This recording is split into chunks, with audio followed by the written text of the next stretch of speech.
Hello students, today we learn chapter first, population, distribution, density and growth and composition. The people are very important component of a country. India is the second most populous country after China in the world with its total population of 1210 million. जैसा कि आप लोगों को ध्यान है कि India second number है population के मामले में और सबसे इम्पोर्टेंट कंपोनेंट होता है किसी कंट्री की पॉपुलेशन और पॉपुलेशन को ही वेल्थ बोला जाता है। रियल वेल्थ जो है किसी कंट्री की पॉपुलेशन है, यानी कि पॉपुलेशन किस कैटेगरी की है, वो क्या कर सकती है, कितनी पढ़ी लिखी है, कितनी लिटरेट है, कितनी एजुकेट है, किस लेवल की पॉपुलेशन है, उसके अकॉर्डिंग किसी कंट्री का जो है डेवलपमेंट किया जाता है।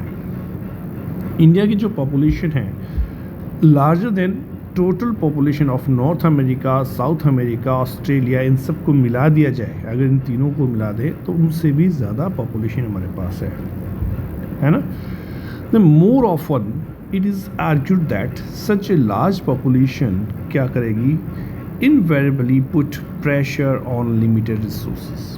जो resources हमारे हैं वो बहुत थोड़े हैं और ज़्यादा population होने की वजह से उन resources पर क्या होगा, भार पड़ेगा। देखो जितनी population होगी उतनी population को रहने के लिए जगह चाहिएगी, उतनी population को खाने के लिए आपको अनाज देना पड़ेगा, उतनी पॉपुलेशन के लिए कपड़े, रहना, खाना और उनके लिए जॉब्स, उनके लिए काम, उनके लिए व्यवस्थाएं करनी पड़ेगी, ये मैनेज करना पड़ेगा। तो ये सब कुछ इनडायरेक्टली किसके ऊपर प्रेशर पड़ता है, जो हमारे नेचुरल रिसोर्सेज हैं उनके ऊपर। और नेचुरल रिसोर्सेज जैसा कि हमें पता है कि हम उनको बढ़ा नहीं सकते, नेचुरल रिसोर्सेज हमारे पास लिमिटेड हैं। तो इन सब का जब असर पड़ता है तो हमारा जो सोशो इकोनॉमिक कल्चर है, जो समाज है, जो सोसाइटी है, उसके ऊपर भी इसका इफेक्ट आना स्टार्ट होता है। तो किसी कंट्री की पॉपुलेशन, वहाँ की उसकी संख्या, उसकी लिटरेसी, वो सब चीज़ें मिलकर उस कंट्री की सोशो इकोनॉमिक कंडीशन को अफेक्ट करती हैं और साथ में वहाँ उस कंट्री को कितना डेवलप्ड होना है या अंडर डेवलप्ड रहना है, ये भी वो चीज़ डिसाइड करती है। लेकिन अब इस चैप्टर के अंदर हमने क्या करना है, इस चैप्टर में हमने सिर्फ ये देखना है कि इंडिया की जो पॉपुलेशन है हम जो डिस्कस करेंगे वो ये है कि उसका डिस्ट्रीब्यूशन पैटर्न क्या है, किस तरह से वो डिस्ट्रीब्यूशन हुई है, डेंसिटी इंडिया की पॉपुलेशन की कहाँ कहाँ पे ज़्यादा है और वहाँ होने की रीज़न क्या है, ग्रोथ किस तरह से हुई है और कंपोजिशन क्या है इंडिया पॉपुलेशन का। ठीक है, कंपोजिशन के भी अलग अलग स्ट्रक्चर हैं, वो हम देखेंगे। जो सोर्स है हमारी पॉपुलेशन या कहाँ से हमारे पास पता लगता है पॉपुलेशन, कैसे हम उसको काउंट करते हैं, तो ये हमने स्टार्ट किया था सेंसस के थ्रू। जो जनगणना होती है उसके थ्रू इंडिया में हर 10 साल बाद एक सेंसस किया जाता है, उसके थ्रू हम यहाँ करते हैं। ये काम स्टार्ट हुआ था 1881 से। पहला फर्स्ट कंप्लीट सेंसस जो हुआ था वो 1881 में हुआ था और उसके बाद हर 10 साल बाद ये किया जाता है रेगुलर वे के अंदर। लेकिन फर्स्ट पॉपुलेशन सेंसस जो किया था वो 1872 में किया था, लेकिन वो कंप्लीट नहीं था। ठीक है, जो कंप्लीट सेंसस जिसको हम कहते हैं वो 1881 में। ये दोनों क्वेश्चंस बनते हैं कि फर्स्ट पॉपुलेशन सेंसस कब हुआ, तब आप कहना है, आपका आंसर होगा कि 1872। लेकिन फर्स्ट कंप्लीट सेंसस की अगर बात करते हैं तो वो 1881 होता है।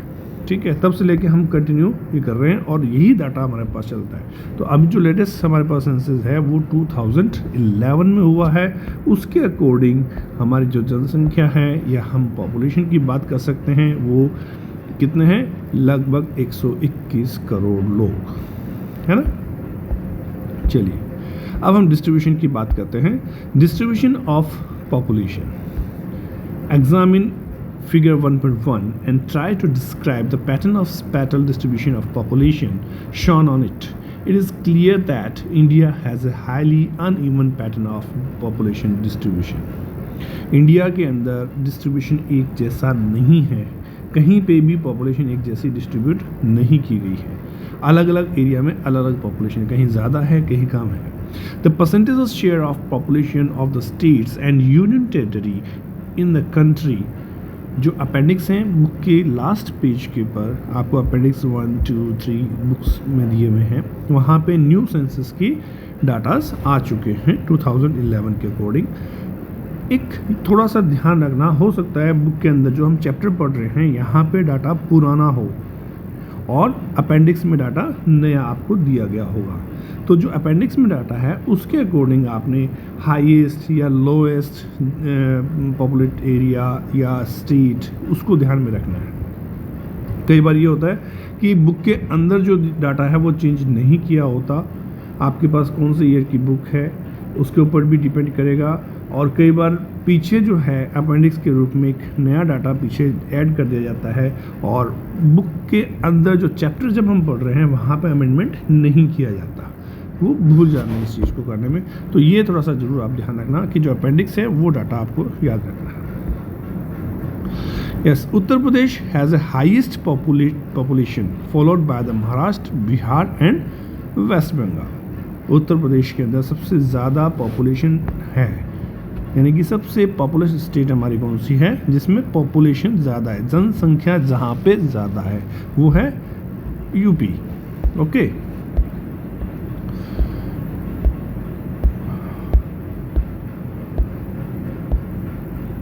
अगर अब अपेंडिक्स चेक करते हैं या पीछे हम जो टेबल दिया उसको चेक करते हैं तो यूपी, महाराष्ट्र, बिहार, वेस्ट बंगाल, आंध्र प्रदेश और तमिलनाडु, मध्य प्रदेश, राजस्थान, कर्नाटका एंड गुजरात, इन सबको मिला दिया जाए, ये बड़ी बड़ी स्टेट्स हैं, तो ये करीब 76% पॉपुलेशन जो है इन स्टेट्स में कवर हो जाती है। दूसरी तरफ अगर हम देखते हैं तो जितना शेयर पॉपुलेशन का है, छोटी जो पॉपुलेशन है, small, very small in the states like Jammu Kashmir, Arunachal Pradesh, Uttarakhand, इन सब के अंदर क्या है, बहुत कम पॉपुलेशन है। अब आप देखिए यूपी कैसा है, महाराष्ट्र कैसा है, बिहार कैसा है। देखो बिहार में नदियां हैं, महाराष्ट्र में हैं, यूपी में है, रिवर्स है, वेस्ट बंगाल में है, आंध्र प्रदेश भी अच्छा है। तो ये या तो कोस्टल एरिया हैं या रिवर के एरियाज़ हैं, ठीक है। इन एरियाज़ के अंदर या कोस्टल एरिया के अंदर वहाँ पे पॉपुलेशन ज़्यादा इकट्ठी हुई हुई है, वहाँ पे डिस्ट्रीब्यूशन पॉपुलेशन का ज़्यादा है। लेकिन जो जम्मू कश्मीर की बात करें, अरुणाचल प्रदेश की बात करें या उत्तराखंड की बात करें, यहाँ पे पॉपुलेशन बहुत कम है। इसका ये सारे रीज़न कौन से हैं, ये हिली एरियाज़ हैं। तो हिली एरिया में लोग रहना कम पसंद करते हैं, वहाँ पे पॉपुलेशन नेचुरली कम हो जाती है। दैट मीन्स जियोग्राफिकल फैक्टर्स जो हैं वो पॉपुलेशन को अफेक्टेड करते हैं। Such as uneven spatial distribution of the population in India suggests a close relationship between the population and physical। अब यहाँ पे आ गया कि पॉपुलेशन और फिजिकल फैक्टर्स, यानी कि जो जियोग्राफिकल फैक्टर्स है उनके बीच में एक रिलेशनशिप है। ये हमें नज़र आता है जब हम स्टेट्स को देखते हैं और उनकी पॉपुलेशन को देखते हैं। सोशियो इकोनॉमिक रिलेशन भी पॉपुलेशन का होता है और हिस्टोरिकल फैक्टर्स भी इसके पीछे काम करते हैं कि डिस्ट्रीब्यूशन अलग अलग क्यों है। As far as the physical factor are concerned, it is clear that कि क्लाइमेट, यानी कि जो प्लेजेंट क्लाइमेट की जगह है या क्लाइमेट जहाँ पे अच्छा है वहाँ पे पॉपुलेशन ज़्यादा होगी। टेरेन ठीक होगा, यानी कि वहाँ का टोपोग्राफी ठीक है तो वहाँ पे पॉपुलेशन ज़्यादा होगी। अवेलेबिलिटी ऑफ वाटर है, वहाँ पे अच्छी मात्रा में पानी मिल रहा है तो एग्रीकल्चर और दूसरी एक्टिविटीज़ होने की वजह से वहाँ पे पॉपुलेशन ज़्यादा होगी। ये हमारे पॉपुलेशन डिस्ट्रीब्यूशन का पैटर्न बना हुआ है। इसी तरह से हम देखते हैं कि नॉर्थ इंडियन प्लेन्स या डेल्टाज या कोस्टल प्लेन एरिया जो है वहाँ पे प्रोपोर्शन ऑफ पॉपुलेशन जो है वो हाई है, जबकि इंटीरियर स्टेट्स की बात करते हैं या साउदर्न में या सेंट्रल स्टेट्स की बात करते हैं तो वहाँ पे मॉडरेट पॉपुलेशन आपको मिलेगी। और हिमालय एरिया की बात करते हैं तो कुछ स्टेट्स के अंदर छोड़कर बाकी हिमालयन एरिया के अंदर पॉपुलेशन कम मिलेगी आपको। अब जैसे राजस्थान जैसी डेजर्ट एरिया है वहाँ पे पॉपुलेशन कम है, लेकिन जैसे जैसे राजस्थान के अंदर इरिगेशन का डेवलपमेंट होता गया, सिंचाई की सुविधाएं वहाँ पे बढ़ती गई, वहाँ पानी बढ़ गया, वहाँ अवेलेबिलिटी ऑफ मिनरल जिन इस एरिया के अंदर मिल गए या एनर्जी रिसोर्सेज जिस एरिया के अंदर मिल गए, वहाँ पे पॉपुलेशन धीरे धीरे बढ़ना स्टार्ट हो गई है। तो वहाँ कम थी पहले, लेकिन अब वो उस डेवलपमेंट की वजह से, पानी आने की वजह से, मिनरल मिलने की वजह से या एनर्जी रिसोर्सेज मिलने की वजह से पॉपुलेशन बढ़ गई। तो डेवलपमेंट ऑफ ट्रांसपोर्ट, अगर नेटवर्क आपने बढ़ा दिया है तो हिली एरिया के अंदर जहाँ पे इजीली ट्रांसपोर्ट सिस्टम बढ़ गया है या पहुँच गया है, तो वहाँ पे भी पॉपुलेशन अब चेंज होना स्टार्ट होगी, डिस्ट्रीब्यूशन चेंज होना शुरू हो गया है। तो moderate to high concentrated population इस तरह से चेंज हो जाती है, यानी कि फैसिलिटीज़ के अकॉर्डिंग पॉपुलेशन, जहाँ नेचुरल सुविधा, सबसे पहले क्या चाहेंगे कि ज्योग्राफिकल फैक्टर है, जहाँ पे नेचुरल सुविधा मिलती है, नेचर ने हमें वहाँ पे दिया है, वहाँ हम सबसे ज़्यादा रहना पसंद करते हैं। फिर जैसे जैसे हमने डेवलपमेंट किया, जैसे जैसे हम बढ़ते गए, वहाँ मॉडरेट टू लो पॉपुलेशन जो है एरिया के अंदर डेवलपमेंट किया, तो वहाँ पर पॉपुलेशन भी चेंज होना शुरू हो गई। अब थोड़ा सा सोशियो इकोनॉमिक या हिस्टोरिकल फैक्टर्स की बात कर लेते हैं कि जिस तरह से हम एग्रीकल्चर करना स्टार्ट किया हमने, या एग्रीकल्चर डेवलपमेंट होना स्टार्ट हुआ हमारे यहाँ पे, हमने इरिगेशन सिस्टम डेवलपमेंट करना स्टार्ट किया, तो उसी तरीके से हमारी पॉपुलेशन भी वहाँ पे बढ़ना शुरू हो गई। Pattern of human settlement, development of transport network, industrialisation और अर्बनाइजेशन, ये जो है ये सोशियो और इकोनॉमिक फैक्टर्स हैं। अगर हमने एग्रीकल्चर को डेवलप करना शुरू किया तो उस एरिया, पर्टिकुलर एरिया में, जैसे पंजाब हरियाणा की बात करें, इरिगेशन सिस्टम हमारा बढ़ा यहाँ पे, तो वहाँ पे एग्रीकल्चर डेवलपमेंट ज़्यादा बढ़ गया, उसकी वजह से पॉपुलेशन वहाँ पे भी कंसंट्रेट हुई। राजस्थान का एग्रीकल्चर बढ़ाया हमने, तो राजस्थान के जिन एरिया में इरिगेशन सिस्टम बढ़ा वहाँ एग्रीकल्चर बढ़ा, वहाँ एग्रीकल्चर बढ़ने से वहाँ पे पॉपुलेशन भी कंसंट्रेट हुई। ठीक है, इसी तरह से जिस एरिया में हिली एरिया के अंदर ट्रांसपोर्ट सिस्टम हमने बढ़ाया तो वहाँ पे पॉपुलेशन ज़्यादा बढ़ी, जहाँ इंडस्ट्री लगाई वहाँ पे पॉपुलेशन हुई। अगर सिटी को डेवलपमेंट हुई है किसी मिनरल की वजह से या किसी पेट्रोलियम रिफाइनरी की वजह से या कोई और इंडस्ट्री लगने की वजह से, तो वहाँ पे भी पॉपुलेशन बढ़ना स्टार्ट हो गई। It is observe that the regions falling in the river plain and coastal area of India have remained the reason of larger population concentration। लेकिन फिर भी आज भी जो रिवर बेल्ट है, बेसिन एरिया है, उसके अंदर पॉपुलेशन ज़्यादा है। Even though the use of natural resources like land and water in these regions have shown the sign of degradation। हालांकि वहाँ पे इस एरिया में जहाँ पे रिवर बेसिन में पॉपुलेशन ज़्यादा होगी, उसकी वजह से अब पॉपुलेशन का इफेक्ट उसके ऊपर आना शुरू हो गया कि वहाँ पे डिग्रेडेशन होना शुरू होगी, लैंड डिग्रेड होना शुरू हो गया, वाटर डिप्लेशन होना शुरू हो गया, वाटर लेवल जो ग्राउंड वाटर लेवल है वो नीचे जाना स्टार्ट हो गया। ठीक है, तो ये इफेक्ट्स वहाँ पे दिखने शुरू हो गए। The concentration of the population remain high because of an early history of human settlement and development of transport network। On the other hand, the urban region जो बड़ी सिटीज़ हैं जैसे दिल्ली, मुंबई, कलकत्ता, बेंगलोर, पुणे, अहमदाबाद, चेन्नई, जयपुर, ये सब हाई कंसंट्रेशन ऑफ पॉपुलेशन है। अब क्यों है? या कुछ ऐसे इंडस्ट्रियल डेवलपमेंट की वजह से, अर्बनाइजेशन होने की वजह से, कैपिटल होने की वजह से वहाँ पे लोग ज़्यादा होने लगे हैं, और जो रूरल एरिया से लोग हैं वो माइग्रेट होकर अर्बन एरिया के अंदर चले जाते हैं। तो एक प्रकार से अगर हम देखें, थोड़ा सा इसको समराइज करके ये देखते हैं, तो डिस्ट्रीब्यूशन जो है पॉपुलेशन का वो कहाँ पर है? जहाँ नेचुरल रिसोर्सेज आपको अवेलेबल हैं, वाटर अवेलेबल हैं, क्लाइमेट अच्छा है, और पुराने टाइम से आप वहाँ पे रह रहे हैं, तो आपका पॉपुलेशन बढ़ा हुआ है उसके अंदर। या बहुत पुरानी सिटीज़ हैं जैसे चेन्नई, मुंबई, कोलकाता वगैरह है, ये पुरानी सिटीज़ हैं, तो वहाँ पे भी पॉपुलेशन आपका बढ़ा हुआ है। तो ये है distribution of population. Highest population state कौन सी थी हमारे पास? वो थी हमारे पास यूपी, जिसके अंदर सबसे ज़्यादा पॉपुलेशन है। चलिए अब हम दूसरी बात करते हैं डेंसिटी की। डेंसिटी क्या होती है कि एक पर्टिकुलर एरिया के अंदर कितने लोग रहते हैं, दैट इज़ डेंसिटी। एक चीज़ ध्यान रखना, कई बार आप गड़बड़ कर जाते हैं इसके अंदर कि हाईएस्ट पॉपुलस स्टेट पूछी होती है, तो आप हाईएस्ट डेंसिटी स्टेट जो होती है पॉपुलेशन के अंदर वो आप लिखाते हैं वहाँ पे, ये गड़बड़ कर जाते हैं। हाईएस्ट पॉपुलस स्टेट जो है वो यूपी है, जबकि हाईएस्ट डेंसली स्टेट की अगर हम बात करें तो 2011 के अकॉर्डिंग बिहार है। बिहार का जो एरिया है उस एरिया के अंदर जितने लोग रहते हैं उसको अगर हम बात करते हैं कि पर किलोमीटर में कितने लोग रहते हैं तो वो संख्या ज़्यादा होती है, जबकि यूपी का जो एरिया है वो बड़ा है और उसमें सबसे ज़्यादा पॉपुलेशन है।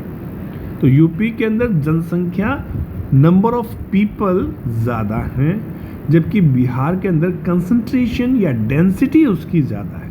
ये थोड़ा सा दोनों में डिफरेंस है, इसको ज़रूर याद कीजिएगा, ये आप कंफ्यूजन कर देते हैं, हो जाते हैं इसके अंदर। Yes, density of population is expressed as a number of person per unit area, यानी कि पर्टिकुलर एरिया के अंदर कितने लोग रहते हैं उसके अकॉर्डिंग हम ये बात करते हैं। It helps to getting a better understand of the spatial distribution of population in relation to land. The density of population in India 2011 is 382 person per square kilometre. पूरे इंडिया की हमने देखी, अब ये क्वेश्चन बनता है कि इंडिया का कितना है। 382 पर्सन जो है एक स्क्वायर किलोमीटर के अंदर लोग रहते हैं। There has been a steady increase of more than 200 person per square kilometer over the last 50 years as density of population increased from 117 person square kilometer in 1951 to 382 person square kilometer in 2011। 117 लोग 1951 के अंदर थे India की population में density के according, जो अब बढ़कर 382 पर्सन्स हो चुके हैं। ठीक है, अब ये डाटा क्या शो करता है हमें? ये डाटा शो करता है कि given an idea of spatial variation of population densities in country which ranges from as low कितना 17%। कहाँ पे? अरुणाचल प्रदेश में।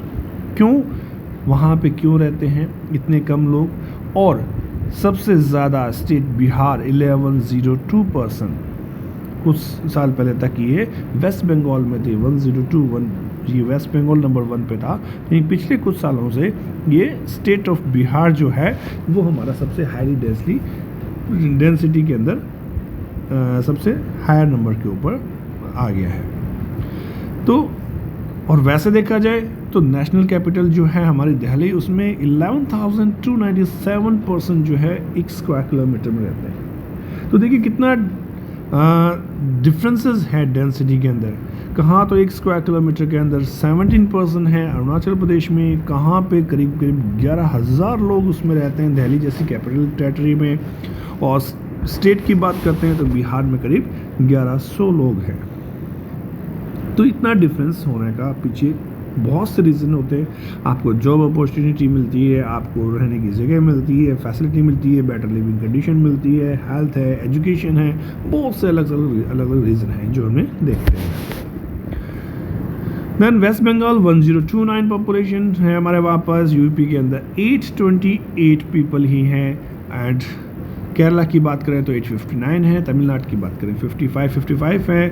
ठीक है, ये हाई डेंसिटी वाली पॉपुलेशन है। इसी तरह से स्टेट लाइक आसाम, गुजरात, आंध्र प्रदेश, हरियाणा, झारखंड, उड़ीसा जो है ये मॉडरेट डेंसिटी की स्टेट्स हैं। The hill state of the Himalaya region and the north eastern state of the India has relatively low densities. जितनी भी हिल एरिया के अंदर है, जो हिमालय रीजन के अंदर है, चाहे वो नॉर्दर्न स्टेट कश्मीर की बात कर लें, चाहे हम ईस्टर्न नॉर्थ ईस्ट की बात कर लें, हमारे पास जो 7 सिस्टर्स हैं उनकी बात कर लें, वहाँ पे उन सब के अंदर भी लो डेंसिटीज आपको मिलेगी। यूनियन टेरिटरी की बात करते हैं तो दिल्ली को छोड़ के जितनी भी यूनियन टेरिटरी है वहाँ अंडमान निकोबार जो है उसको आप छोड़ दो, तो बाकी सब जितनी भी यूनियन टेरिटरी है वहाँ सब हाई डेंसिटी की पॉपुलेशन आपको मिलेगी उसमें। The density of population as discussed in the earlier paragraph is crude measure of human and land relationship. अब ये डेंसिटी हमें क्या बताती है कि इंसान की पॉपुलेशन, ह्यूमन बीइंग की जो पॉपुलेशन है वो और उस लैंड के ऊपर जो प्रेशर पड़ रहा है उन दोनों के बीच में क्या रिलेशन है, क्यों वहाँ पे इतनी पॉपुलेशन है। लेकिन जो ऊपर है वो एक क्रूड रिलेशनशिप है, दैट मीन्स एक ब्रॉडली हम उसको कह सकते हैं देखा है। To get a better insight, अगर उनको देखना है, अच्छी तरीके से उसको समझना है, तो हमें इस रेशियो को देखना पड़ेगा कि पॉपुलेशन का जो प्रेशर है वो कितने कल्टिवेबल लैंड के ऊपर है, यानी कि जिस लैंड के ऊपर हम खेती करते हैं, एग्रीकल्चर करते हैं, उस लैंड के ऊपर पॉपुलेशन का प्रेशर कितना होता है, वो चीज़ हमें थोड़ी सी समझनी पड़ेगी। और इस चीज़ को कहा जाता है फिजियोलॉजिकल पॉपुलेशन या डेंसिटी या एग्रीकल्चर डेंसिटी, ठीक है। Then should be found out which are significant for a country like India having a large agriculture population, क्योंकि इंडिया के अंदर जो पॉपुलेशन है अभी भी 60% एग्रीकल्चर के ऊपर डिपेंडेंट है। चलिए देखते हैं इसको। ये दो डेफिनेशंस हैं हमारे पास यहाँ पे, थोड़ा सा ध्यान दें इसको। फिजियोलॉजिकल डेंसिटी किसको कहा कि टोटल नंबर ऑफ पॉपुलेशन जितनी है उसको डिवाइड करेंगे नेट कल्टिवेटेड एरिया से, तो हमारे पास जो डेंसिटी आती है वो आएगी कौन सी, फिजियोलॉजिकल डेंसिटी। यहाँ पे टोटल नंबर ऑफ पॉपुलेशन, जितनी जनसंख्या है 121 करोड़, उसको हम डिवाइड करेंगे जितना हमारा कल्टिवेटेड एरिया है पूरी इंडिया का उससे, ओके। तो हमारे पास पूरा इंडिया का फिजियोलॉजिकल डेंसिटी आ जाएगी। अब दूसरी है एग्रीकल्चर डेंसिटी। कई बार ये वर्ड पूछ लिए जाते हैं वन वर्ड में कि कैसे निकालते हैं। एग्रीकल्चर डेंसिटी का क्या मतलब है कि टोटल एग्रीकल्चर पॉपुलेशन, ठीक है, उसको डिवाइड करेंगे नेट कल्टिवेबल एरिया से। अब ये टोटल एग्रीकल्चर पॉपुलेशन क्या है वो देखिए कि एग्रीकल्चर पॉपुलेशन में क्या इंक्लूड किया है, कल्टीवेटर्स जो खेती करते हैं, जो काम करते हैं, जो खेती का काम करते हैं उनको, और एग्रीकल्चर लेबर और उनकी फैमिलीज मेम्बर्स को उनको इंक्लूड किया गया है, क्योंकि वो डायरेक्टली उनके ऊपर डिपेंडेंट है, किसके ऊपर, नेट कल्टिवेबल एरिया के ऊपर। जबकि फर्स्ट फिजियोलॉजिकल डेंसिटी के अंदर जो है टोटल पॉपुलेशन है उसमें बिजनेसमैन भी है, अर्बन एरिया में रहने वाले भी हैं, जो कल्टीवेट नहीं करते वो भी हैं, कल्टीवेटर नहीं है या एग्रीकल्चर लेबर नहीं है वो भी उनके उसके अंदर है। तो ये एक थोड़ा सा डिफरेंस है इन दोनों डेफिनेशंस के बीच में। ग्रोथ ऑफ पॉपुलेशन, चलिए आज हम इतना ही करते हैं, नेक्स्ट पार्ट में हम आगे बढ़ाएंगे इसको। Thank you.